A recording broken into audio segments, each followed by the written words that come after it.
இல்ல ரொம்ப எக்ஸ்ட்ரானரியா இருந்துச்சு. வெற்றிமாறன் எப்பொழுதுமே புது புது அதாவது வந்து ஃபில்ம் மேக்கிங்கே வந்து புதுசா இருக்கும். நாங்க அதுதான் ட்ரை பண்ணிக்கிட்டே இருக்கோம். பட் இது வந்து ரொம்ப புதுசா இருக்கு எனக்கு. நான் ரொம்ப எனக்கு பார்த்து சிலம்பு அண்ட் வெற்றி சிம்பு அண்ட் வெற்றி வந்து ரொம்ப எக்ஸ்ட்ரானரியா இருக்கும்.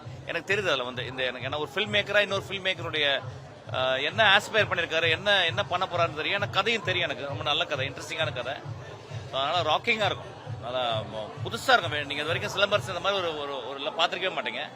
இது வந்து வேற ஒரு இடத்துக்கு சிலம்பரசனை கொண்டு போனீங்க. ஒரு இந்தியாவுடைய மிகப்பெரிய ஒரு ஆக்டர், அவருக்கு எல்லா வாய்ப்பும் இதுல இருக்கு. ஆக்சுவலி எப்ப வேணா எடுக்கலாமா, இந்த இருக்காரு, அது ஒண்ணுமே பிரச்சனை இல்லை. ரொம்ப நாளா பேசிட்டு இருக்கோம், கதையெல்லாம் சொல்லியாச்சு, ஓகே ஆயிடுச்சு. அது எப்பன்னு பிக்ஸ் பண்ணணும், ப்ரொடியூசர் யாருன்னு பிக்ஸ் பண்ணணும். பிக்ஸ் பண்ண எப்ப வேணா பண்ணலாம்.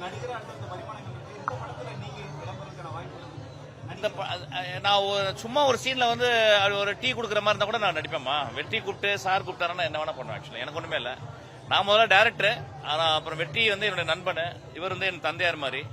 நடிகர்னா நடிக்க போறோம், ஒண்ணுமே பிரச்சனை.